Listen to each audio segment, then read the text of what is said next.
Ladies and gentleman, IPL cricket ಜ್ವರ ಒಂದು ಕಡೆಯಾದ್ರೆ ದೇಶದಲ್ಲಿ ಇನ್ನೊಂದು ಕಡೆ ಇಂಡಿಯನ್ ಪೊಲಿಟಿಕಲ್ ಲೀಗ್ ಶುರುವಾಗಿದೆ. ಹೌದು, ಇಡೀ ದೇಶದ ಕಣ್ಣು ತಮಿಳುನಾಡು ಮತ್ತು ಪಶ್ಚಿಮ ಬಂಗಾಳದ ಮೇಲೆ ನೆಟ್ಟಿದೆ. ಈ ಎರಡೂ ರಾಜ್ಯಗಳಲ್ಲೂ ನಾಳೆ ಮತದಾನ ನಡೆಯಲಿದೆ. ಪ್ರಚಾರದ ಅಬ್ಬರ ನಿನ್ನೆಗೆ ಅಂತ್ಯವಾಗಿದೆ. ಹಾಗಾದ್ರೆ ಸಮೀಕ್ಷೆಗಳು ಏನ್ ಹೇಳ್ತಿದೆ? ಅಸಲಿಗೆ ಕಿಂಗ್ ಯಾರು? ಈ ಎಲ್ಲಾ ವಿಚಾರಗಳ ಬಗ್ಗೆ ಕಂಪ್ಲೀಟ್ ಡೀಟೇಲ್ಸ್ ಅನ್ನ ನೀಡ್ತೀನಿ. ಎಸ್ ವೀಕ್ಷಕರೇ, ನೆಲ ಜಲ ಭಾಷೆಗಾಗಿ ಪ್ರಾಮಾಣಿಕ ಪತ್ರಿಕೋದ್ಯಮ. ನೀವು ನೋಡ್ತಾ ಇದ್ದೀರಾ ಫೋಕಸ್ ಟಿವಿ. ನಾನು ಪವಿತ್ರ.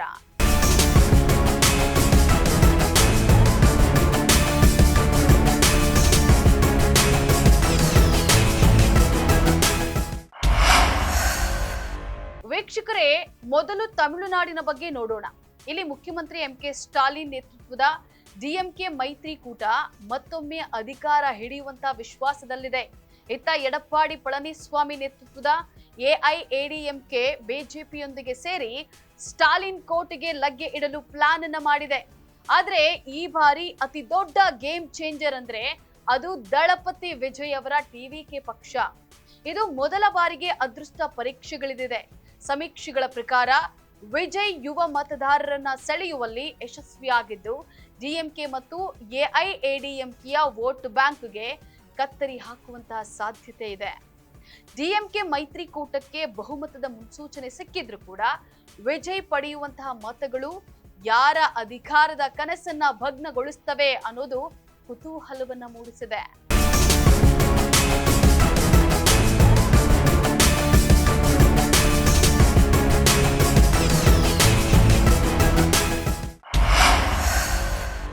ವೀಕ್ಷಕರೇ, ಪಶ್ಚಿಮ ಬಂಗಾಳದಲ್ಲಿ ಮಮತಾ ಬ್ಯಾನರ್ಜಿ ಅವರಿಗೆ ಇದು ಅಸ್ತಿತ್ವದ ಹೋರಾಟ. ಹ್ಯಾಟ್ರಿಕ್ ಗೆಲುವಿನ ನಂತರ ಈಗ 4ನೇ ಬಾರಿಗೆ ಸಿಎಂ ಪೀಠ ಏರಲು ದೀದಿ ಸಜ್ಜಾಗಿದ್ದಾರೆ. ಆದರೆ ಈ ಬಾರಿ ದೀದಿಗೆ ಹಾದಿ ಸುಲಭವಿಲ್ಲ. ಬಿಜೆಪಿಯಲ್ಲಿ ಪ್ರಬಲ ಪೈಪೋಟಿಯನ್ನ ನೀಡ್ತಾ ಇದೆ. ಸಮೀಕ್ಷೆಗಳ ಪ್ರಕಾರ ಬಂಗಾಳದಲ್ಲಿ ಆಡಳಿತ ವಿರೋಧಿ ಅಲೆ ಒಂದಷ್ಟು ಕೆಲಸ ಮಾಡ್ತಿದೆ ಎನ್ನಲಾಗಿದ್ರು ಕೂಡ ಮಹಿಳಾ ಮತದಾರರು ಇಂದಿಗೂ ಕೂಡ ದೀದಿಯ ಪರವಾಗಿದ್ದಾರೆ. ಭ್ರಷ್ಟಾಚಾರದ ಆರೋಪ ಮತ್ತು ಕಾನೂನು ಸುವ್ಯವಸ್ಥೆಯ ಬಗ್ಗೆ ವಿಪಕ್ಷಗಳು ವಾಗ್ದಾಳಿಯನ್ನ ನಡೆಸ್ತಾ ಇದ್ರೆ ಮಮತಾ ದೀದಿ ಬಂಗಾಳದ ಮಗಳು ಅನ್ನುವಂತಹ ಕಾರ್ಡ್ ಪ್ಲೇ ಮಾಡ್ತಾ ಇದ್ದಾರೆ.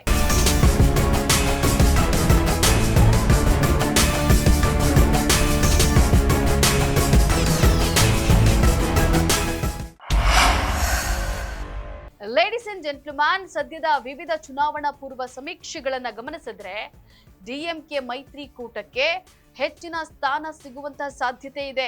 ಆದ್ರೆ ವಿಜಯ್ ಅವರ ಎಂಟ್ರಿ 10% ಮತಗಳನ್ನ ಕಬಳಿಸಬಹುದು.